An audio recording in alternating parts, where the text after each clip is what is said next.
राजभाषा विभाग की स्थापना के 50 वर्ष पूरे होने के उपलक्ष्य में आयोजित राजभाषा विभाग स्वर्ण जयंती समारोह के अवसर पर सबसे पहले मैं सरस्वती के पवित्र चरणों में मैं नमन करता हूं। मैं इस कार्यक्रम में शामिल होकर धन्य महसूस कर रहा हूं।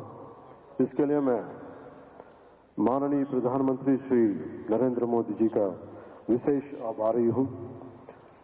उनकी हिंदी सेवा और सभी मातृभाषाओं के प्रति सम्मान भाव के लिए मैं हृदय से कृतज्ञ हूं। मैं माननीय गृह मंत्री श्री अमित शाह जी का हार्दिक आभारी हूं। मैं इस कार्यक्रम के मुख्य अतिथि माननीय केंद्रीय कोयला एवं खान मंत्री श्री किशन रेड्डी जी तथा राज्यसभा के उप सभापति महोदय श्री हरिवंश जी का हार्दिक स्वागत करता हूं। मंच पर आसीन सभी गणमान्य अतिथियों, हिंदी शिक्षाविद प्रोफेसर माणिक्यांबा जी, प्रोफेसर अनंत कृष्णन जी, अंशुली आर्या जी एवं सभागार में उपस्थित सभी लोगों का हार्दिक स्वागत करता हूं। मैं आप सभी को राजभाषा विभाग स्वर्ण जयंती समारोह की हृदय से बधाई व शुभकामनाएं देता हूं। साथ ही मैं पूरे देशवासियों को इस हिंदी दिवस की हार्दिक शुभकामनाएं देता हूं। हमारा भारत विविधताओं का देश है। अलग अलग संस्कृति और भाषाओं से भरा है, लेकिन फिर भी हम एक हैं। और इसका सबसे बड़ा कारण है भाषा से जुड़ी हमारी एकता।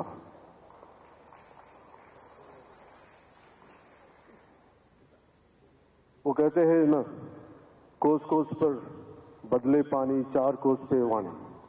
ऐसा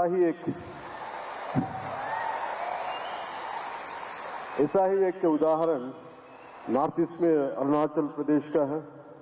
यहां 50 से ज्यादा ट्राइबल लैंग्वेज बोली जाती है, पर एक कॉमन भाषा के रूप में हिंदी उन्हें जोड़ती है।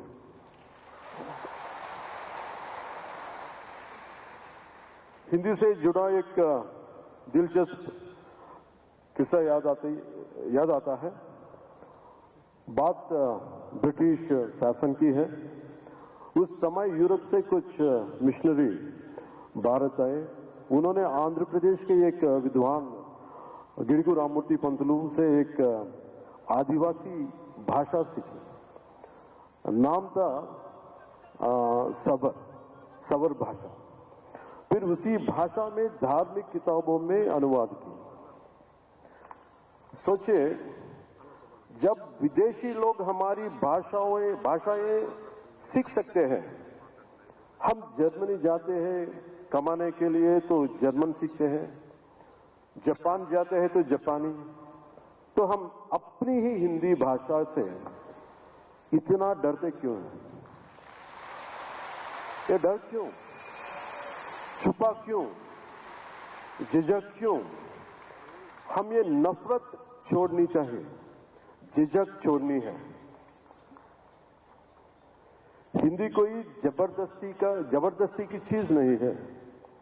ये एक ऐसी भाषा है जो पूरे देश में आसानी से समझी जाती है। सोचिए, जब हमें नौकरी में फायदा चाहिए होता है या सोशल मीडिया पर पॉपुलर होना है, तब हम हिंदी का खूब इस्तेमाल करते हैं।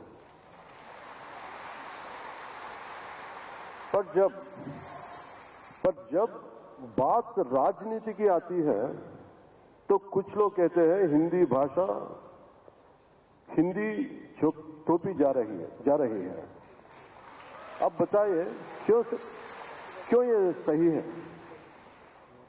हम अंग्रेजी को मॉडर्न कहकर अपना सकते हैं, तो हिंदी को अपनाने में शर्म किसकी?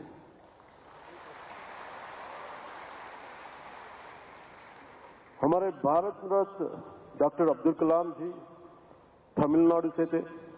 लेकिन हिंदी को बहुत पसंद करते थे। वो कहते थे भाषा वो होनी चाहिए जो दिलों का जोड़े।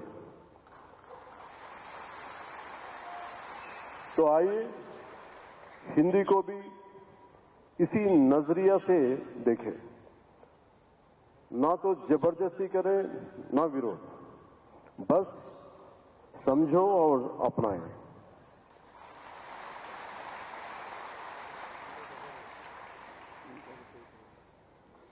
इस स्वर्ण जयंती के मौके पर आइए एक छोटा सा संकल्प लें। हिंदी से प्रेम करेंगे, अपनाएंगे और आगे बढ़ाएंगे। मैं कुछ पंक्तियां में तेलुगु में बोलने के लिए अनुमति दीजिए।